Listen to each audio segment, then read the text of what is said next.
ტიპმა თავი შეიწყვინა, ფული ვერ გააკეთა და ტომის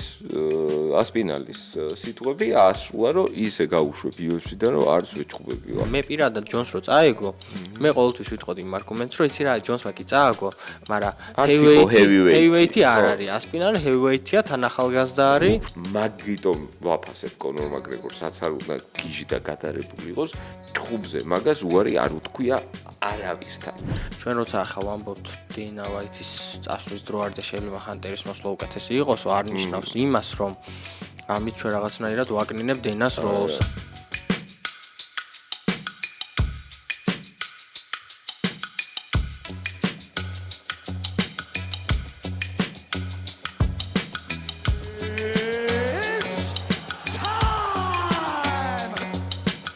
დღეს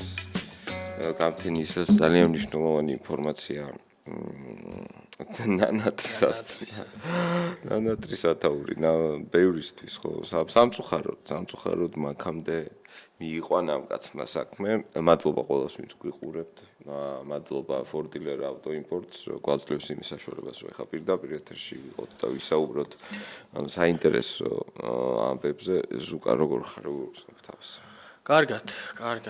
უკეთესადაც შეიძლებოდა რო არა ჯონსზე გაღიზიანება, იმიტომ რომ ერთიანად შემომაწვა ბრაზი დღევანდელ დილას. თან თორნიკეს მონაწერმა გამაღვიძა შუაღამე რომ ნახე და მან ჯერ მან გაუბრაზდი და მე იმან გამაბრაზა რომ მართალი აღმოჩნდა. ხო, საბოლოოდ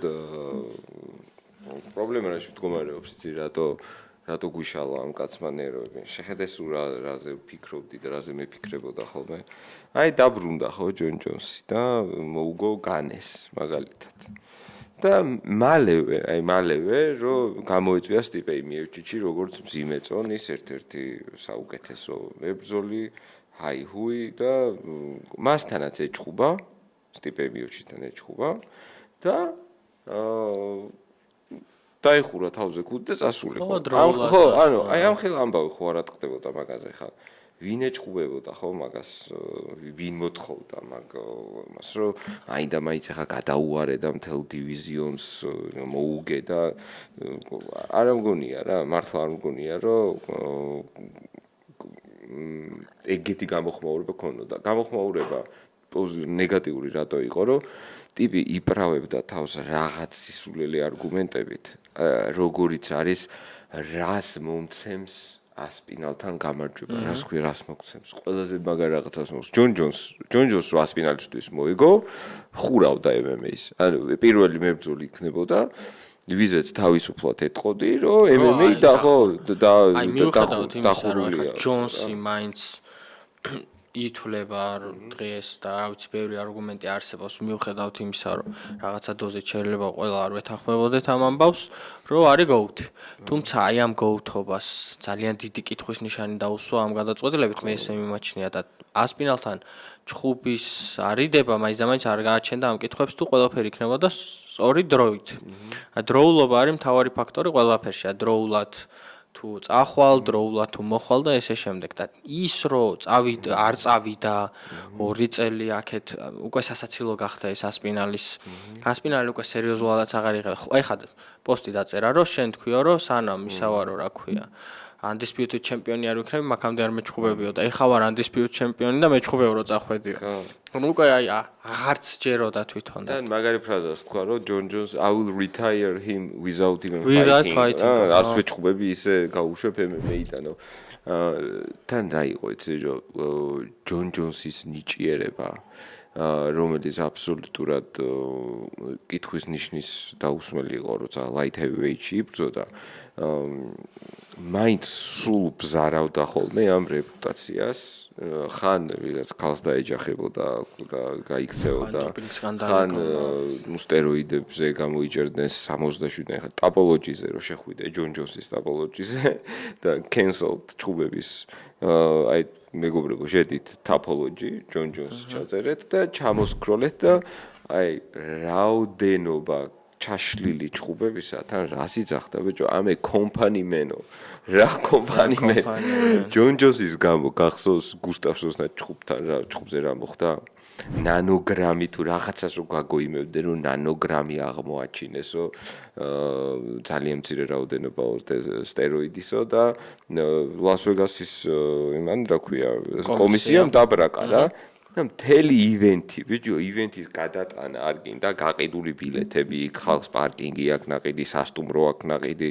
ანუ რამდენ ხელა რიფანდები მოუწია რა UFC-ს და UFC-ს და არაერთხელ გაუკეთებია ეგ, რომ თავდაყირა დაუყენებია UFC-ს გეგმები. აი უდიდესი ჭუბები ჩაუშლია და მისი ერთ-ერთი ყველაზე დიდი ჰაილაითი, რომელიც არის კორმიესთან გამარჯვება, არის no contest-ი, ანუ ეგ ჭუბი არ ითვლება ეგ ჭუბი. ეგ ჭუბი არც კორმიეს უწერია წაგებაში და არც ჯონ ჯონს უწერია მოგებაში. აი თუ გახსოვთ ის კადრი ესე გვერდზე რო გაიყვანს დანა კორმიესთან კორმიეს აი უკვე ხო გახსოვთ ის წინაპირობა როგორ ამდენად დაეძაბა მათ შორის ურთიერთობა რომ ძალიან პერსონალურზე გადავიდა ეს ყველაფერი და კორმიეს რა უნება რომ აი დაუდასტურდაო სტეროიდიო და აი კორმიეს რეაქცია მად ნიშნავს ის რომ აი კორმიეს ვიღაცამ მისი კარიერიდან რაღაცა აი შავი ლაქა მიასხა რომ რაღაცის გამო ესე განწყობა გაუფუჭა ისტორია გაუფუჭა ბევრი რაღაცა არის ხო მან არ ჩას ერთი თვითონ ერთი ბრძოლა წააგო მაგრამ სერიოზული ეგოზიანიც მიიღო მან კორმიო თან ეხაც რომ რაღაც შარში გაიხო იცი ეხ დღეს ხო ეთყობა აიჭრა მაგრამ და ხო რაღაცა პოლიციასთან პრობლემები ქონდა უკვე და ну ტიპი არ არის ეხა დაალაგებული ეგ არასდროს არ იყო ზოგადად რა მაგრამ ბიჭო აი წარმოიდგინე რა რომ მე რას ვერ ვიგებ რა ფაქტი ხო არის აი ფაქტზე ფაქტი არის რომ მაგან თქვა UFC-ის ისტორიაში ყველაზე დიდ ჩეკზე უარი. მაგას წინ ჯონ ჯონს წინ რა ჩეკიც ედო რომ ეჭხობა ტომას პინალთან ეგეთი ჩეკი კონორ მაკგრეგორს არ დებია მაგიტას. დაარწმუნებული იყავით მაგაში და ყველა მაგაზე შეგვიძლია რომ უპრეცედენტო თუ ვიჭხუბებო, მაშინ ისეთ ჩეკზე ვიჭხუბებო, რომ აი რომ წავაგო რო აზრი არ აქვს, თავისი პირით თქვა რა. მიცეს და ტიპია წარმოიდგინე რომ რა აბად ყოფი არის თავში, რომ რამდენიმე 10 მილიონ დოლარზე თქვა იმ რისკის გამო, ეგ ხო არა უეჭველი ეხა მე უეჭველი მცემ სასპინალი და ჯონ ჯონსი რო ხარ 30 მილიონს რო გიხდიან ბიჭო. და რო მოემზადე, თან მიცემდნენ დროსა შენ ჭუბზე ხელი მოვაწერე და სამთვეს იჭხუბე და არ ვჩივით დეკემბერში ჩაენიშნა და არ ვჩივით ხო მოემზადე და რაღაცა გეგმით გამოდი და ეგ რასადასტურებს რომ ეგ კარგი ხანია როგორ ჭუბებს იღებდა იცი აი რომ აუცილებლად რომ მოიგებს აი ეგეთი მეგობარი ხო ყავს რომ FIFA-ში რო უგებ რა ეხა უგებ რა ვიცი უგებ ვიღაცებს არ დავასახელებს ახალთა კვარტს ეწყინებად აი FIFA-ში უგებ რა აი ეგეთ ტიპებთან ჭუბობდა ბოლოს ზუსტად რო იცი რომ მოუგებს რა და როგორც კი შეეპარა ეჭვი როგორც კი დაფიქდა რომ ვა ამასთან ფეხზე რო დავდგებიჭო და რაღაც ერთი მძიმე რო გამიტაროს ეგ შარია თრევით როგორც განევათრიე გამორიცხულია მაგ ხელაკას ეგრევე რო ათრევდა თან ჯიუ-ჯიტსუშიც მაგრათევ და რიკო ვან ჰოვერთან და ვიღაცებთან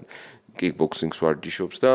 ძალიან მაგარ ჯიცერებთან ვარჯიშობს და ასპინალი უსერიოზულესი ათლეტია და დაფიქრდა და აი ვერ თავში ვერ დაილაგა რა ეგ ამბავი და თქვა უარი აი მაგიტომ არ მიყვარდა ხოლმე ფლოიდის და ჯონსის შედარება რა ფლოიდს არასდროს უარი არ თქვია ჭუბზე არავის თავის პირობები ხო უბრალოდ თავის პირობები ქონდა ხოლმე თორე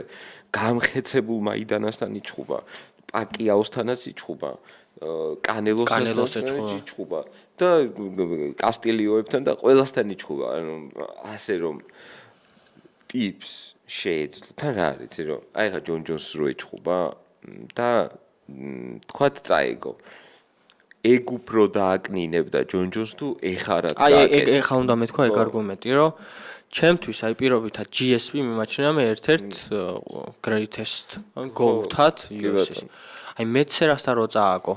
ამან GSP-ს ჩემთვის ღირებულება დაუკარგა თუ არა, მიუხედავად იმისა, რომ მე რევანში აიღო, არ ნიშნავს იმას, რომ ეს რაღაცა პროტექციული პოლიტიკა რო აქვს ამ მებრძოლებს, რომ აი წავაგე და ძლიერი არ არის მასე რა, ბევრი ისეთ ადამიანს წაუგია ისეთ მებრძოლთან, რომელსაც ვერ ჩათვლო,ძლიერია და თუმცა რომც იყოს ძლიერი გარემო ფაქტორები, აი შეიძლება ასაკი ქონდეს. ისიც ერთ-ერთი მთავარი ფაქტორი, ხა მე პირადად ჯონს რო წაეგო, მე ყოველთვის ვიტყოდი იმ არგუმენტს, რომ იცი რა, ჯონსმა კი წააგო, მაგრამ heavyweight-ი არ არის, ასპინალი heavyweight-ია, თან ახალგაზრდა არის. უფრო ახალგაზრდა, უფრო დიდია, ბევრად დიდია, აი ოქტაგონზე რო დადგებოდნენ, ასპინალი, სურათი ხო აქვს გადაღებული ერთმანეთის გვერდზე არის, აი დიდი, აი უფრო დიდი ტიპი და წარმოვიდგინე ხა featherweight-იდან რო lightweight-ი ჩვენ რამდენიმე პაუნდებს ვითვლით იქ, ხო? მან ეხა ზემოთ 8 სტეპი, 230 და 255, 15 პაუნდი არის ორი დივიზიონი და წარმოიდგინე რა და ანუ ბევრად გაправებად ბოლო კაცმა 30 მილიონი ჯიბეში ჩაიდო კაცრუა და მაინდა-მაინც გათიშავდა რა შეიძლება დისიჟენი წაიგო მოდი ხა ვთქვათ რომ უგო ასპინალმა ვინმე ეხა გამოვიდოდა და იტყოდა რომ აი goats ნიში UFC რო ეხა ასპინალი ჯონ ჯონზე უკეთესია არ არის ეს მოგება და ეს რაც გააკეთა ეს იმდენად აიცი რა არის goat-ობას მარტო გამარჯვება არ ყოფნის ჭირდება რაღაცნაირი ხასიათის გამოვლენა რაღაცა გადაწყვეტილი ისტორია უნდა ქონდეს ხო ისტორია და ეს ისტორია რო 3 წელი ამას აწვალებ და მე უცებ გარბი ხარ და ნუ მოკლედ ამ ყველაფრით ჩემი აზრით რაღაც ძალიან დიდი მინუსი უბრალოდ არარაციონალური იყო და თუ წასვლა უნდა და ხვდები რომ არ გინდა ამას მე დაამთავრ მიგოჩისთან ეგრევე თქვი ვინა ასპინალი ვინ ბავშვი ვიღაცა კარგად იყავით ხო რა მორჩა მიოჩისთან უნდა გაიხადა ხელთათმანები დაედო ოქტაგონზე უნდა ეთქვა რომ დავიცავი კამარი heavyweight-ში. კი, აი რა უნდა და რას გუშ, აი მაგას ვერ ხვდები, როგორი არასტაბილური და მართლა თავში აჭრილი ტიპია, რომ ბოლო-ბოლო რა უნდა და აი როცა ეგრე იქცევი, მაგის მიზეზი რა არის, რომ წელავს და ბოლოს რეკორდულ ჩეკს გაძლევენ, რომ აი ყველა მთელი მსოფლიო ველოდებოდა. ეგ ჩხუბი რომ ჩანიშნულიყო, ეგ ჩხუბი შეიძლება კონორი ხაბიბის ციფრები დაედო, იმიტომ რომ აქეთ ამერიკელი, იქით ბრიტანელი ორი ყველაზე მაგრად გაყიდვადი ორი ქვეყანა, რომელიც pay-per-view-ს მით უმეტეს heavyweight-ები უკვე მორჩა UFC-ს იმას ცდებოდა. ტიპმა თავი შეიწხვინა, ფული ვერ გააკეთა და ტომის ასპინალის სიტყვები ასრულა, რომ ისე გაუშვებ UFC-დან, რომ არც ვეჭხუბებიო, აგერ თქვენო და ესეც გამოდგა რა და თან ბიჭო რა იყო, იცი რომ ჯონ ჯონსი იყო უბრალოდ აი რაღაცა fight IQ-ს გენიოსი ტიპი, თორე ეხა ჯონ ჯონსის highlight-ები რო ჩაწერო, აი ხავე მოგიყვები ყველა highlights რაც მოხდება, ხო? ლიოტო მაჩიდას რო გუდავს ბადესთან, კორმიეს რო ურტყავს head kicks, spinning elbows რო ურტყავს გუსტავსონს მე მგონი და კარიერაში 20 რამდენია 29 ჩხუბში თუ ხო 29 ჩხუბი აქვს რაღაცა არისო რა ეგ ტიპი კარგად ძალიან სასწაულად აკონტროლებდა დისტანციას იმის ხარჯზე რომ ფენომენალური აღნაგობა ქონდა lightweight-ისთვის ძალიან გრძელი ხელები სასწაულ ფეხს ურტყავდა დაუჯერებლად მაგრამ კორმიე ეს ობლიკიკები კორმიე ყვებოდა რომ ხელიო საკმაოდ სუსტი აქ ერთ-ერთი ყველაზე მსუბუქი ტონაჟი აქ ვისთანაც მიჩხუბიაო ჯონჯოს მაგრამ ფეხს ირტყმევინება საშინლად ძალიან მაგრათო რა ხო და თან ეგეთი ის არისო რა ტაისონმაც მაგრად შეიწხვინა თავი ტაისონმა სერიოზულად შეიწხვინა თავი მისი კარიერის დასრულების შემდეგ რა მაგრამ ტაისონს ჰაილაითები აქვს ბიჭო ტაისონის ჰაილაითებს რო ჩართავ არ მთავრდება აი ხალხი აი ესე აი ესე ფრინავს ხალხი აკეთიკით და უყურებ და გენი მართლა ტაისონ ჰაილაითს რო ჩაწერ ალბათ 45 წუთი შეიძლება უყურო როგორ ითიშება ხალხი და ეს ძალიან მნიშვნელოვანი რაღაც არის რა იმიტომ რომ საბოლოოდ ჰაილაითი რჩება რა ის ხო არ რჩება ეხა რომ შენ დისტანცია გააკონტროლე და თვალში თითი ატაკე და ამიტომ ჭკვიანი მებრძოლი ხარ ეხა მაგას ვინ დაგუგლავს ხო ყველა გუგლავს რაღაცა ეფექტურს რა და ეგ იყო რომ ამას რო დაემატა ეს დაკინგი ისტორიული დაკინგი რა ესეთი ჩხუბის ესეთი თავის არიდება არასდროს არ გვინახავს. მარტო აი არ მინახავს რომ ვინმეს ხაბიბს არა არის და კონორ მაგრეგორმა თავი. აი კონორ მაგრეგორს რა შეეძლო, რომ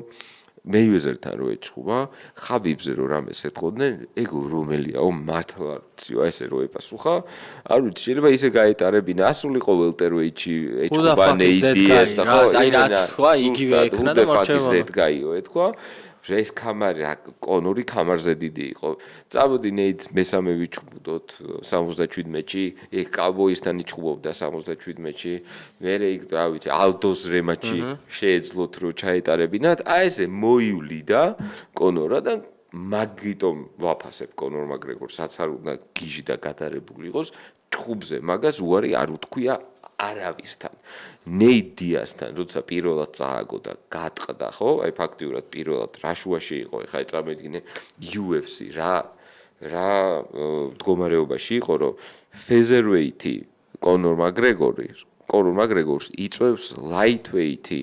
ნეიდ დიაზი, რომელიც მაგ დროს იყო რენკინგებში სადღაც შუაში, მე-6-ე, მე-7-ე, მაგრამ ისეთი მაგარი პრომო და donate, მაგრამ hey, Conor McGregor, you took everything I worked for, motherfucker, რაღაცებს რომ ამბობს და იმაში რა ქვია, ეგრე გაიყიდა ეს ჩხუბი და უცბად ვიღაცასთან ჩაეშალა, ხო, ჩხუბი და უცბად ჩაენიშნა ხო, ალდოსთან ჩხუბი ჩაინიშნა და უცბად ის რა ქვია, ველტერვეიჩი ინიშნება ნეიდ დიაზის და იმის ჩხუბი რა ქვია, კონორ მაგრეგორის ჩხუბი, რომელსაც აგებს და იმის მაგივრად, რომ მეორე ჩხუბი მოეთხოვა, რომ მოდი ხა ჩვეულებრივად lightweight-ში წამოდი, ტიპმა სადაც წააგო, იქ ეჩხუბა მეორე ჩხუბი ნეიდ დიასთან 77 კილოგრამში იჩხუბა და ეგ არის მე ხა მესმის რომ სისულელეებს აკეთებს და ესეთი ბრალდებები იქ რაღაცა ქალთან რო ქონდა ის რა ქვია სასამართლო და არ სპორტ სამაგალითო სპორტსმენი ნამდვილად არ არის. მაგრამ როცა ოქტაგონზე იყო და როცა სპორტში იყო, კონორ მაგრეგორი იყო ერთ-ერთი სამაგალითო ტიპის სანახაობრივი მებრძოლი, ჩხუბზე ცხოვრებაში უარი არ უთქვამს და შოუსაც დგავდა, მაგრათაც ჩხუბობდა და აი ყველაფერს მაგრათ აკეთებდა რა და მაგას კიდე ვერ იმასირავთ რა. მაგას ვერანაირად ვერ დაარქმევ, რომ ჯონ ჯონსი რამე ახლოში მაგასთან არის რა. იცი რა არის კიდევ გაკიმანთ ერთ-ერთი ფაქტორი, ხა ჯონ ჯონსის ამბავს რომ ცოტა ხანი მოუწლეთ ის იდეას ჯონ ჯონსის არგუმენტი გამოგვადგება ისე ამ ყველაფერში, მაგრამ აი ხა შენ წარმოიდგინე, რაღაცა დოზით სერიოზულ კრიზისში შევიდა UFC იმ კუთხით, რომ UFC-ს ქონდა, აი ხო გახსოვს UFC რაღაცა პროგრესულად მიდიოდა, უცებ გამოვარდა ხაბიბი კონორის ამბავი და გავარდა, ანუ სუპერ ფაითი რა. ეხაც რაღაცა დოზით უკვე, აი ეს კორონავირუსის მერე ეს კონოროს დროს ძალიან ავარდა. ხო, ჰაიპი აიჭირო, მერე ისე ხა სტაბილურად არის და ახლა ერთის მაგრად ქონდა ორი სუპერ ფაითი. ერთი ეს რაზეც ვსაუბრობ, ჯონსი. ასპინალზე, მეორე ჩვენი ილია მახაჩევი. აი ახლა წარმოიდგინე როგორ მდგომარეობა შეიძლება იყოს დანა, რომელიც ამ ყველაფერს ჩვენზე მეტად აცნობიერებს. ხდება რა ამ ხელა შესაძლებლობა იყო ეს სულ არაფერი ფულის კეთების კუთხითაც რო აიღო. და ისევ რა თქმა უნდა UFC-ს განვითარებით და ორივე ჩხუბი გამოეცალა. აი ეს ორივე ჩხუბი გამოეცალა თან ხო, ნუ ერთი ჩხუბი გამოეცალა, თორე მეორე იქნება უბრალოდ ახლა არ არის ამ წუთას და მაინც რისკის ქვეშ დადგა, იმიტომ რომ რაღაც მაინც თუები შეიქმნა, როცა შეიძლებოდა რომ ყოფილიყო აქედან ორ თვეში. UFC-ს გასაჭირზე რომ გავაგრძელოთ საუბარი, არსებობს რამდენიმე ვარსკვლავი, რომელზეც მართლა რაღაცნაირად უნდა აწყოს დენა ვაითმა მთელი ეს პრომოუშენი, მაგრამ მოდი მთავარ პრობლემაზე გადავიდეთ. დენა ვაითი აღარ უხარია. დენა ვაითი აი ეს სუქანი ჩაწითლებული დენა ვაითი გახოს Conor McGregor და სუდად ხდებოდა ხოლმე excitement-ისგან ტიპი, აი გაგიჟებული იყო ხოლმე, ისე უხარო და ეხა პრეს კონფერენციაზე მოდის ამ ფურცელს დაუდებენ So gate was 100 and the men of the is Pico, Shmiko, they both get 50,000. First question. That is Putkuna is really journalist. Hey Dana, so how you feel about I ერთი და იგივე და აღარ შეუძლია ტიპს აი ძალიან მოსაწყენ ერთი და იგივე რაღაცაშია გადასული და მე რას ვამბობ იცი რომ თუ აღარ უნდა და აგერ კანელო და კროუფორდი რაღაცა კრიზისი აი კანელო კროუფორდის ამბავზე უნდა მისულიყო მე ხო ჰანტერი არის ძალიან მაგარი პერსონაჟი რა. ჯერ ეს ერთი ეგაკეთებს ყველაფერს უკვე ძალიან დიდი ხანია. აი უკან არის რა, სცენარის უკან ჩანს და რეალურად ეგაგვარებს ყველაფერს. ნახაჩევთან ჩასვლას ეგ იყო. წარმოიდგინე ტიპი რა სულებს აკეთებს და თან კარგი ხანია ეგრე არის. ანუ იმ ჰანტერის გაკეთებულია ხაბიბის და კონორის ჩხუბი. წარმოიდგინე კონორის და ხაბიბის ჩხუბი როდის იყო 2017-18-ში ხო? ანუ რამდენი ხანია ტიპი რა მაგარ სულებს აკეთებს და ნელ-ნელა ეხა რაღაცა დოკუმენტური სერიები დაიდო, სადაც ეს რა ქვია აჩვენეს კულისები თუ როგორ აი ალჯოსაც გაუკეთეს, როგორ შეუსრულეს, რომ დროულად ხელი მოეკიდა და აიღო ისა რა ქვია ეს ჭუბი მასთან რა ქვია და ომალისთან და ძალიან საინტერესო დეტალები გამოვიდა რა. ხო და მე მგონი დრო არის რომ დენა ვაითი ჩამოყალიბდეს რა უნდა თუ გინდა რომ კრივის უყვარდა დენა ვაითი იყო კრივის მწვრთნელი და მისთვის უმნიშვნელოვანესი ასე ვთქვათ ნაწილი არის ცხოვრებაში კრივი რა და თუ უნდა რომ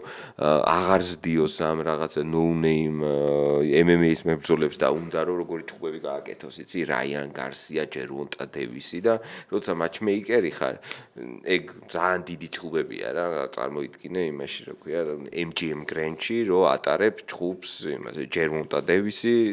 და ჰეინი და ეგ რო შენი შექმნილი არის ეგ ძალიან დიდი ისტორიაა რა და შეიძლება ცოტა მოჭამა ან თავისი რა იმიტომ რომ შედგა ეგ ისტორია დაწერა დენა ვაითი მოვიდა არაფრისგან ბრენდი გააკეთა იწვალა გამოჩნდა კონორ მაგრეგორი კონორის მერე წამოვიდა უკვე რაღაცა სხვადასხვა ვარსკვლავები იყო სასწაული პერიოდი ქონდა 2023 წლამდე კოვიდის შემდეგაც ძალიან კარგი პერიოდი იყო და ეხლა აშკარად აბსოლუტურად აშკარად ხედავთ რომ არის ბევრად ნაკლებად მოტივირებული პრესკონფერენციები რო იყო 40-45 წუთი და 1 საათი არ ვიცი 20 წუთში აი ტიპი აყოვრებს კაი დავай დავდექით აბა ბიჭები აქეთ იქით და ანუ აშკარა რომ ამ ყველაფერს აღარ აკეთებს ენთუზიაზმით და აკეთებს რაღაცა ვალდებულებით და აი ხა ის მინდა რომ მაყურებელთან მაინც გამმარტო რომ არასწორად არ მინდა გაიგონის რომ ჩვენ როცა ახლა ვამბობთ დენა ვაითის წასვლის დრო არ და შეიძლება ჰანტერის მოსვლა უკეთესი იყოს არ ნიშნავს იმას რომ